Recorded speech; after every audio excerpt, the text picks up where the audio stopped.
happening?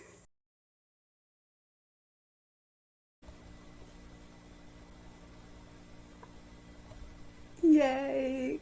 Yay! We have the long-awaited reworks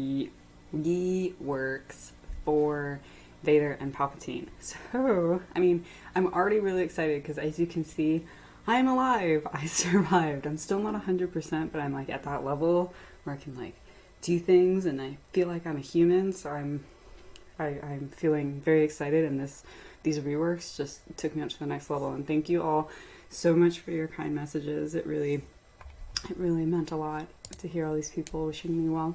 Get your flu shot. Okay, let's get right into it. So I'll go through both, and then we'll talk. So Vader got kind of a smaller rework, which is good because I think it's kind of agreed upon that Palpatine was the one that really needed it. So his basic would have an 80% chance to inflict an ability block, and Jedi couldn't resist it, and now Rebels can't resist or evade. So Jedi and Rebels can't resist or evade, which makes it much more relevant because Jedi are one of the weakest factions in the game, so you don't really see them, and Rebels are everywhere.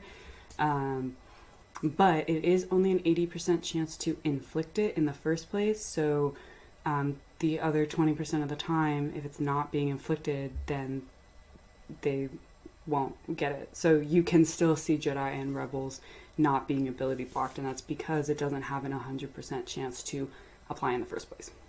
Okay, his first special, his AoE that would lay down all the dots. Now it can't be countered. This is brilliant. Oh, so now, like, all the Luke teams, BB-8 countering and calling Rey, all the Kenobi throwing out the retribution, this isn't going to do anything. And this is also really nice because, as you'll see in a little bit, Vader is going to be going a lot faster, and he's going to be you want him laying down the dots as soon as possible.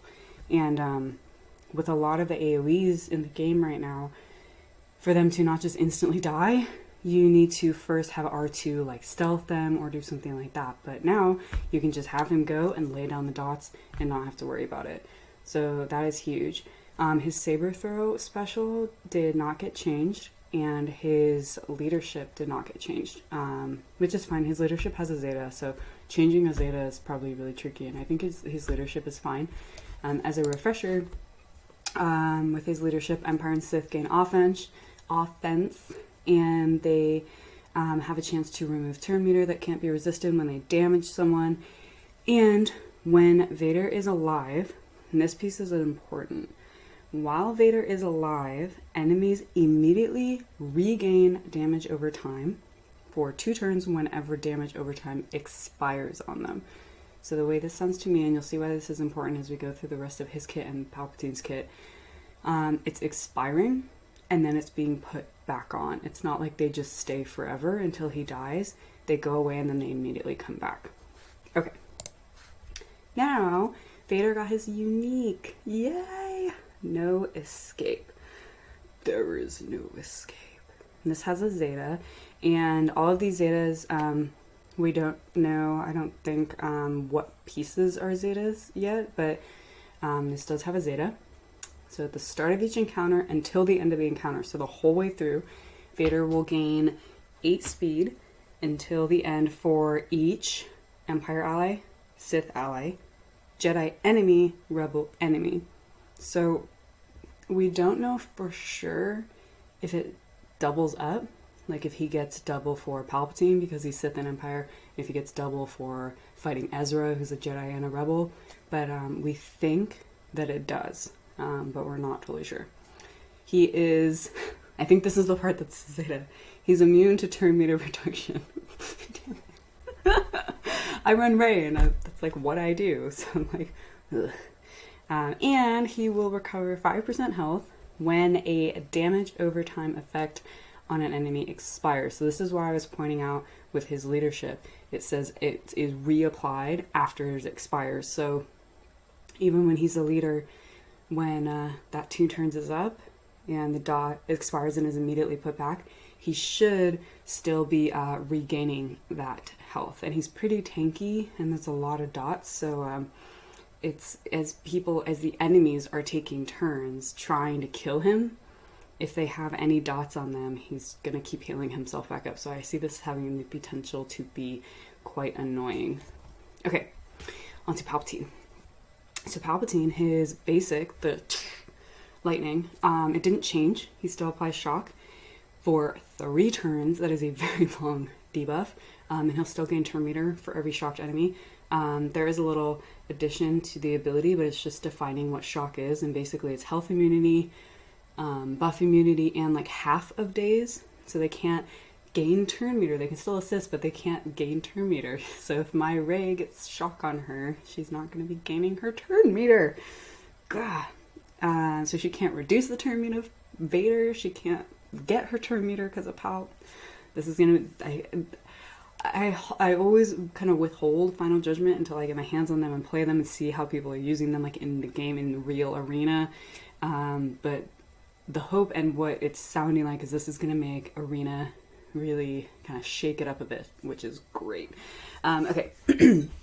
His AoE still has a chance to stun everyone, and if they're shocked, then they're stunned for 2 turns.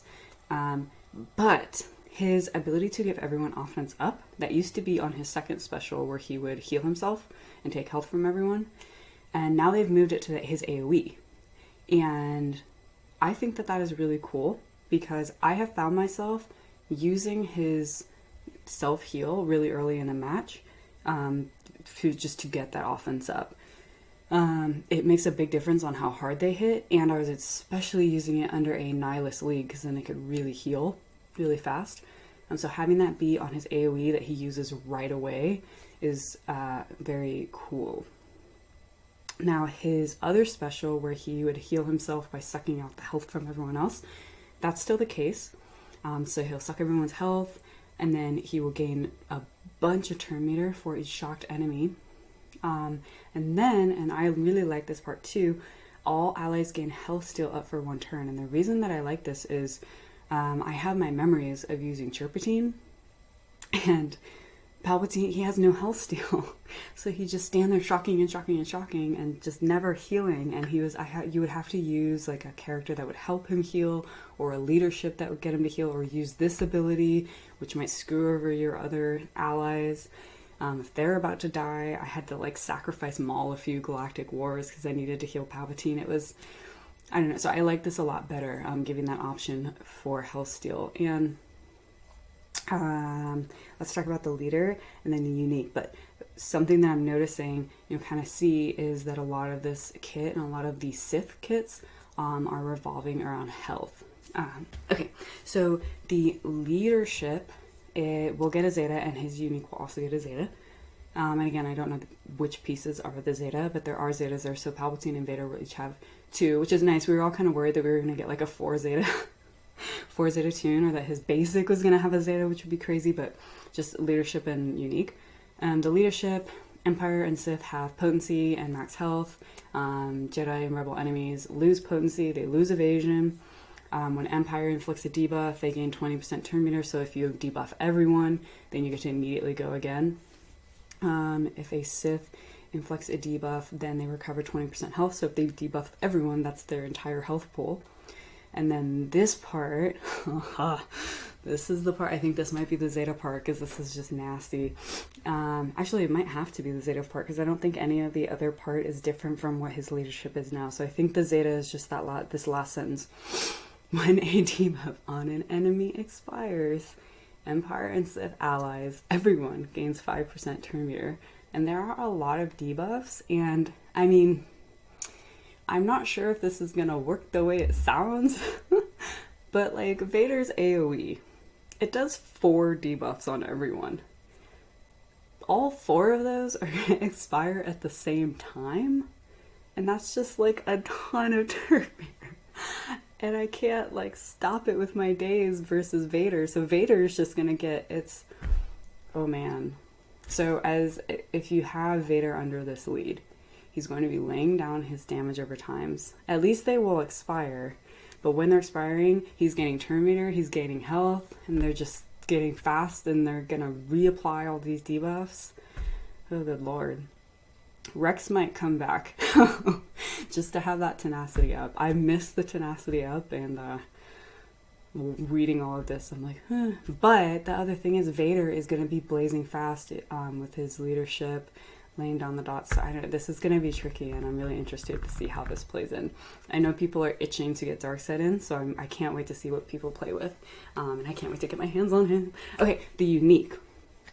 While Palpatine is active at the start of each enemy turn, they will take damage of 20% of their health for each of the following. They're shocked, they're a Jedi, they're a rebel.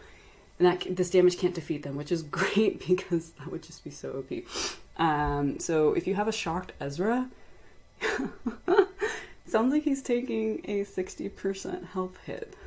So Ezra can't do anything against Palpatine. And that's actually kind of interesting because the last like mid-season trailer or whatever it was for Rebels had Palpatine coming in and talking about Ezra. So maybe I'm overthinking that, but that's very interesting. And then the other piece of it is, and this might be the Zeta, this kind of has a Zeta-y feel to it. Actually, the first part I think is like the same as the unique, so it's not really being changed, it's just getting like a piece added on at the end. Palpatine has 50% extra max protection, and when he inflicts shock, he gains 5% max protection until the end of the encounter. Okay, so this is the first time we're seeing protection in, I think, either one of these kits. Like I said, Sith teams usually rely on health, and some Empire teams with like their leaderships and their uniques rely a little bit more on protection. So if you have this Zeta, you'll probably want to use more Empire tunes, especially like Thrawn, that's giving him the protection back, because when he's inflicting shock, he's gaining 5% max protection. He's not regaining protection, he's just gaining extra max protection. So something like that that's stacking until the end of the encounter, this will probably actually be really good in raids. He's going to be really good paired with Thrawn because Thrawn is just constantly giving protection back, and if he's getting more and more protection, then Thrawn can keep adding that on. So these kits, oh man, I really hope that these shake up the arena. They look great. Like first impression is that this looks great, but we have to see it in action. Let me know what y'all think. This is not the thing that we are we still have the trip in 2 weeks. Yeah, almost 2 weeks, a little bit over 2 weeks. And we still don't even know what the trip is about, so this is like a separate thing. So there's even more exciting stuff coming. It's an exciting time for this game. So let me know what you all think. If you're doing what I'm doing and desperately throwing gear on Vader and Palpatine. If you're going to run them in arena, what teams you want to try. And I will see you all in the next video, which will hopefully be very soon now that I am a functioning human being again. Bye.